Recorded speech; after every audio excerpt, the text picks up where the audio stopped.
Hello everyone and welcome to my little corner of the internet. My name's Michael and I'm bitten by a radioactive book. Today is Wednesday, or technically when this video goes up it will be Thursday in Germany already, and we are not even celebrating Thanksgiving. So what am I doing? A top 5 Wednesday about the 5 books I'm grateful for? Yeah, I think I'm doing that. So let's roll with it, because I thought it would be an interesting topic and I'd like to participate. So let's get started. And of course, before we started, Top 5 Wednesday was created by Ginger Delaney, and I leave the link to her channel and the corresponding Goodreads group down in the comments below. So, without further ado, my top 5 books I'm thankful for in chronological order. So the first spot goes to Dragons of Autumn Twilight by Margaret Weiss and Tracy Hickman.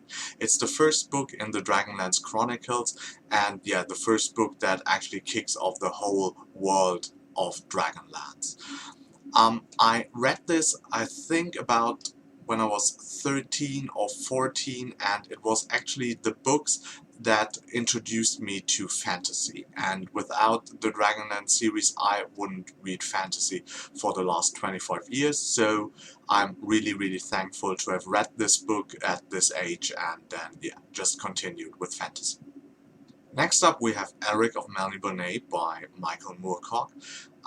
I read this when I was about 18, and that had a slight change on what I've read so far. At this point I've read a lot of the Dragonlance books and very similar books, a lot of role-playing based books and worlds, and a lot of typical heroic fantasy where good and bad was clearly distinguished, and Eric was the first anti-hero I wrote about? No.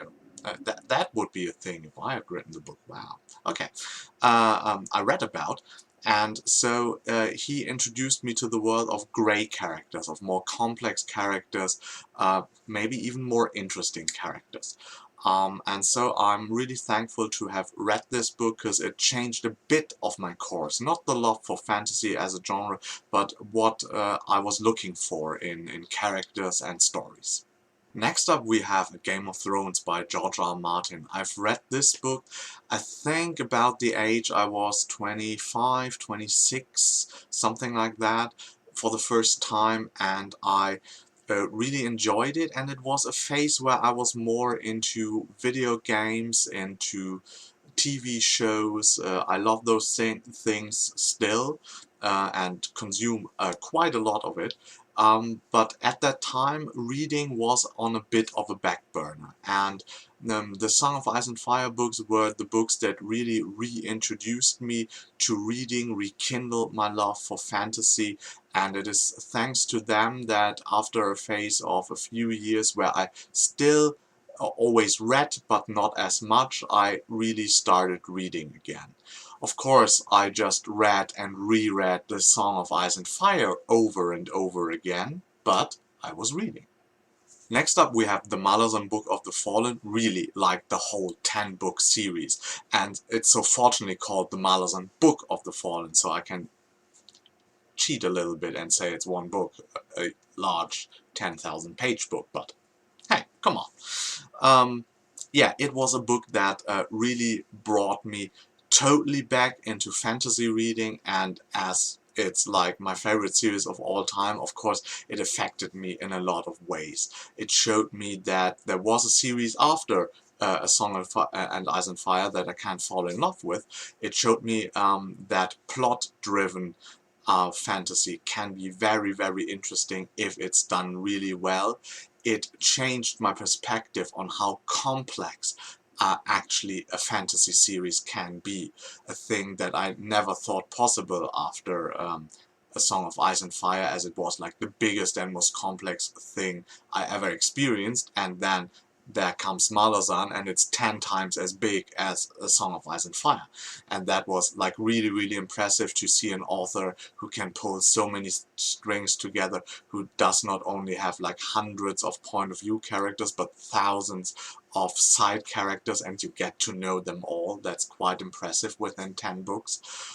So yeah, the Malazan of the Book of the Fallen definitely changed reading for me forever. And as you've followed my channel, I think you could guess these 4 books already, because I talk about them all the time when I talk about like my reading history. The next one is a very special book to me, not that much in how much I love the actual book, but yeah, let's talk about this in a moment. It is The Republic of Thieves by Scott Lynch. It is the 3rd installment in his Gentleman Bastard series. And for me, it was the first book that I read together as a buddy read with other booktubers. And that intensified the contact with other members of the booktube SFF community a lot. The people I got to know through this read actually are people I'm still frequently reading books with, and that's quite amazing. And yeah, that buddy read of the Republic of Thieves changed a lot of how I read, because now I try to be in as many buddy reads as possible. It strengthened a lot of friendships that, yeah, first just started off in comments on the videos, and now we are talking one-on-one on Voxer all the time with a lot of different booktubers. And yeah, it was, for me, it was like the first step really into the whole community of reading books together on BookTube, and therefore I'm really thankful that I've read The Republic of Thieves in that kind of buddy read. So that were my top 5 books I'm thankful for. I hope you enjoy Thanksgiving if you celebrate it, if you're in the States.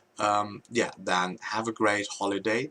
And for everybody else, I hope you enjoyed this video. If you did, hit the like button. If you want to see more of me, subscribe to my channel. And until next time, I hope you get bitten by a really good book too. Bye!